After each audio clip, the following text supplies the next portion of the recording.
180 entreprises de la Côte d'Ivoire, pays leader dans le secteur de l'électricité de la région CEMAC et de la sous-région CEMAC, sont aux prises à l'obscurité.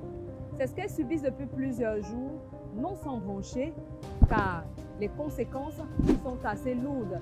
Le patronat, les consommateurs et les syndicats sont en colère et réagissent.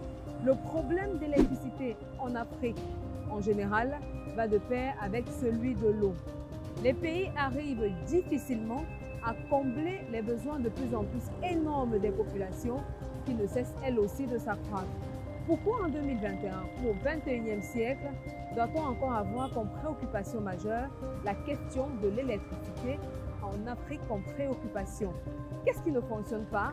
Quelle est la solution, peut-être miracle, qui changera définitivement la donne? À la une, je plonge dans ces réflexions aujourd'hui.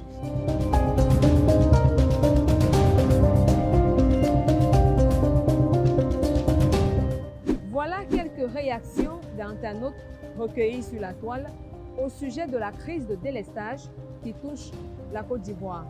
On imagine facilement celle des chefs d'entreprise ou du moins des 180 qui sont directement concernés par cette situation inédite.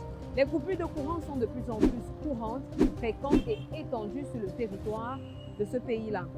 C'est assez étonnant parce que la Côte d'Ivoire n'a pas vécu pareil événement depuis plusieurs années, surtout que le pays se positionne comme le leader régional dans le secteur de l'électricité. En effet, depuis 8 ans, le pays connaît une forte embellie économique, électrique, a produit en 2019 plus de 2229 MW d'électricité et a exporté en 2020 11% de son électricité vers 6 pays voisins que sont le Ghana, le Togo, le Bénin, le Burkina Faso, le Mali et le Libéria. Le chef de la Compagnie nationale d'électricité, Amadou Bakayoko, explique la situation en gros par la mauvaise pluviométrie, le changement climatique et les pannes de la centrale thermique. Ces raisons pourraient également être citées dans les autres pays où le problème persiste pour justifier cette situation qui embarrasse tout le monde. Que ce soit au Cameroun, qui fournit même l'électricité à d'autres pays, au Nigeria, au Burkina Faso, au Maroc où de grands travaux ont été effectués l'année dernière, il est fréquent d'assister au ras-le-bol des populations sur la question de l'énergie électrique. Pourtant, dans chaque pays, les efforts gouvernementaux sont consentis pour satisfaire les populations, à l'instar de la construction des entreprises de distribution d'électricité, Sonatrach par exemple au Cameroun, la construction des centrales thermiques, la rénovation du matériel de la logistique et la rationalisation de l'électricité pour satisfaire ou améliorer la qualité de vie des populations. Ces efforts ne sont peut-être pas vraiment ressentis sur le terrain selon les avis de certains, mais ils sont tout de même faits.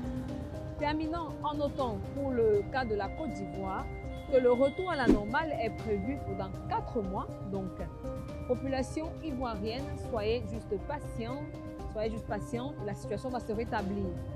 Et vous qui nous regardez, quelle est la situation de l'énergie électrique dans votre pays? Le débat continue en commentaire. Surtout, proposer des solutions, c'est le plus important.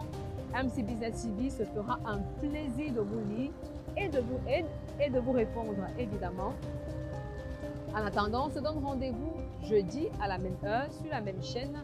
Abonnez-vous massivement à la chaîne pour ne manquer aucun de nos programmes. Cliquez sur la cloche de notification. Et on ne saurait se quitter sans souhaiter une bonne célébration de la fête nationale à tout le peuple camerounais. Bonsoir à tous.